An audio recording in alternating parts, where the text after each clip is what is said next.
तरीके से राजनीति कर रहे हैं, ऐसा प्रतीत होता है कि इनको संविधान पर भरोसा नहीं है, न्यायपालिका पर भरोसा नहीं है, देश के लोकतंत्र पर भरोसा नहीं है। अब के ये सारे लोग आज कांग्रेस की गोद में बैठ गए हैं। ये लोग का एक टेप रिकॉर्डर है जो कांग्रेस ने चला दिया है। आरजेडी भी वही बोलेगी, जेडीयू भी वही बोलेगी, नीतीश जी भी वही बोलेंगे। नमस्कार, आप न्यूज़ फाउंडेशन देख रहे हैं। मैं हूं आपके साथ वंदना। बिहार में जब से भाजपा से अलग होकर नीतीश कुमार महागठबंधन के साथ सरकार बनाई, तब से कई ऐसे दिग्गज नेताओं के घर में सीबीआई और ईडी की छापेमारी हुई। इसी क्रम में अगर देखा जाए तो ललन सिंह के बेहद करीबी गप्पू सिंह के आज ठिकानों पर छापेमारी चल रही है। महागठबंधन की तरफ से आरोप लगाया गया है कि बीजेपी बौखलाई हुई है। अब बीजेपी के पास में कोई चारा नहीं बचा है, एक ही हथियार बचा है, वो है सीबीआई और इनकम टैक्स। हमारे साथ बात करने के लिए हैं निखिल आनंद, बीजेपी प्रवक्ता। कैसे देख रहे हैं जो आरोप लगाया जा रहा है सत्ता पक्ष के लोगों की तरफ से, उसको कैसे आप देख रहे हैं? देखिए, महागठबंधन के पास राजनीति का अब कोई एजेंडा नहीं बचा है। ये लोग जिस तरीके से राजनीति कर रहे हैं, ऐसा प्रतीत होता है कि इनको संविधान पर भरोसा नहीं है, न्यायपालिका पर भरोसा नहीं है, देश के लोकतंत्र पर भरोसा नहीं है।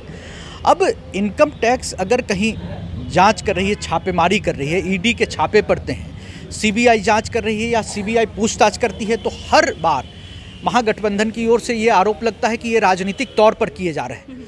अगर किसी भी महागठबंधन के में शामिल दल या उनके नेता को लगता है कि ये इन जांच एजेंसियों के द्वारा प्रताड़ित किए जा रहे हैं, उनको तकलीफ है, तो निश्चित तौर पर वे सक्षम कोर्ट के समक्ष सबूत सहित जा सकते हैं कि उनकी प्रताड़ना हो रही है, सबूत पेश करें। न्यायपालिका पर तो भरोसा होगा ही। और देखिए, ये देश की स्वायत्त एजेंसियां हैं, इसका हम सभी को सम्मान करना चाहिए। ये इतना आसान इस देश में नहीं है कि कोई स्वायत्त एजेंसियों को कह के कि इनके यहाँ छापे डालना है या उनके यहाँ छापे डालना है, छापे डलवा सकती हैं। आईआरसीटीसी घोटाले में पिछली मर्तबा जो जांच हुई थी, या फिर जो ज़मीन लेकर नौकरी देने के मामले में, तो ये सारे जांच एजेंसियों के पास मामले पहले से हैं। और इनकम टैक्स ईडी भी बिना सबूत के इस तरह की कार्रवाई नहीं करती है। मुझे लगता है कि देश में जो न्यायिक व्यवस्था है, जो संवैधानिक व्यवस्था है, उसमें किसी भी जांच एजेंसी के लिए या किसी भी सरकार के लिए इतना आसान नहीं है कि किसी को विक्टिमाइज कर दे और वेंडेटा के तहत कोई कार्रवाई करे। लेकिन सत्ता पक्ष के लोगों का यह भी कहना है कि कोई कुछ हाथ लगने वाला नहीं है। बीजेपी लाख परेशान करने की कोशिश कर ले, लेकिन चारों खाने चीत पहले से बीजेपी हो चुकी है। देखिए, अब जांच एजेंसियों को लेकर के लगातार राजनीतिक आरोप प्रत्यारोप करना, ये भी बहुत हल्की बातें प्रतीत होती है। मुझे लगता है कि न्यायिक प्रक्रिया में अगर जांच एजेंसियों से किसी को आपत्ति है तो सक्षम कोर्ट में जा सकते हैं। सीबीआई सबूत के आधार पर, किसी टिप ऑफ के आधार पर, या कोई इस तरह से इन्वेस्टिगेटिंग एजेंसीज अगर सूत्र बताया होगा, तो बिना सबूत के ये कार्रवाई नहीं होती है, जहाँ तक मेरी जानकारी है।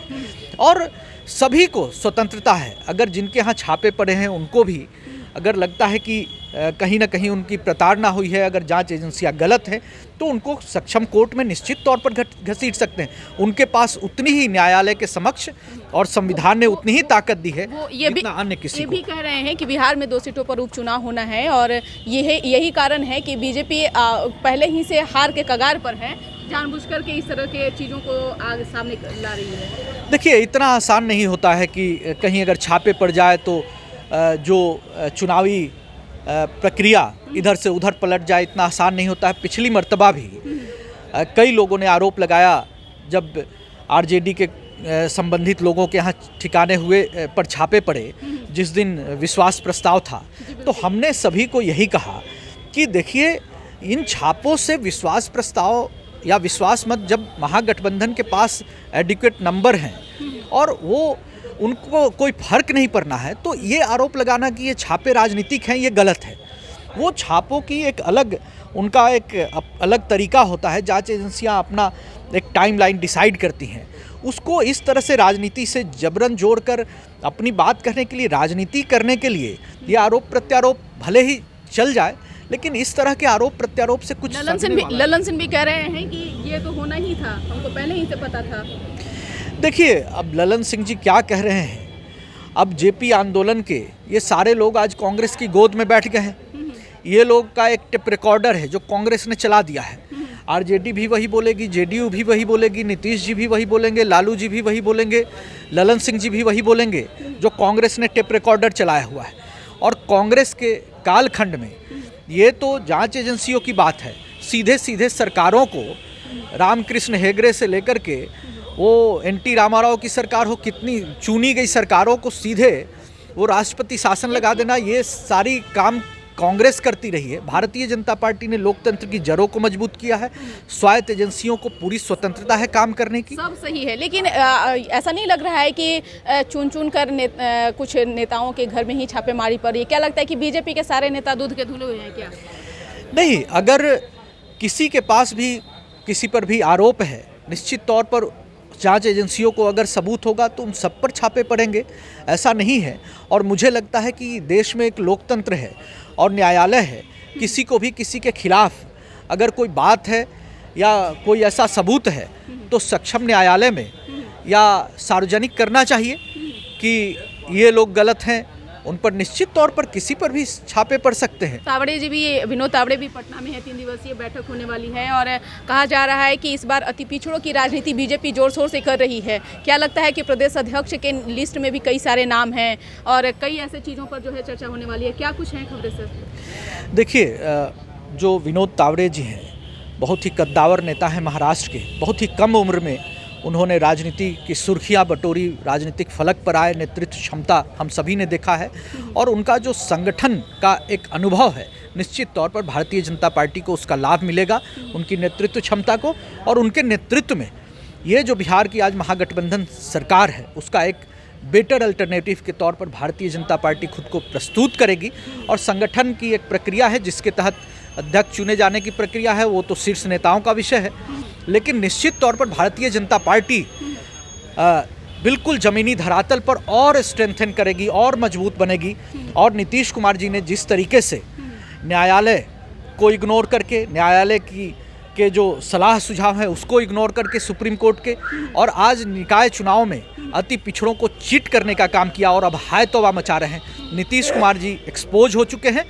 अब देखिए कि न तो विधानसभा का विशेष सत्र बुलाकर अपना एक संकल्प पारित कर रहे हैं कि हम निकाय चुनाव आरक्षण देकर ही कराएंगे अति पिछड़ों को, न ही सुप्रीम कोर्ट में वो एक हलफनामा पेश कर अपनी बात, जो एक रिजोल्यूशन है, सरकार का कमिटमेंट एक्सप्रेस कर रहे हैं। और इस तरीके से राजनीति कर रहे हैं, धरना पर बैठ रहे हैं, उल्टे चोर कोतवाल को ढांटे, उनको अपने गिरेबान में झांकना चाहिए।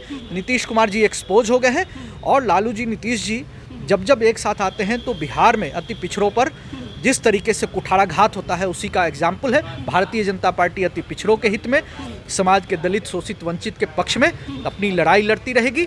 और जहां भी राज्य सरकार जहां भी कमज़ोर साबित होगी, भारतीय जनता पार्टी मजबूती से आवाज़ बुलंद करेगी, सड़क से लेकर सदन तक, और हम बिहार में एक अल्टरनेटिव पेश करेंगे आने वाले दिनों में। बहुत बहुत शुक्रिया। तो इसके ऊपर बस इतना ही, बने रहिए न्यूज़ फाउंडेशन के साथ। अब तक हमारे चैनल को सब्सक्राइब नहीं किया तो कर लीजिए। धन्यवाद।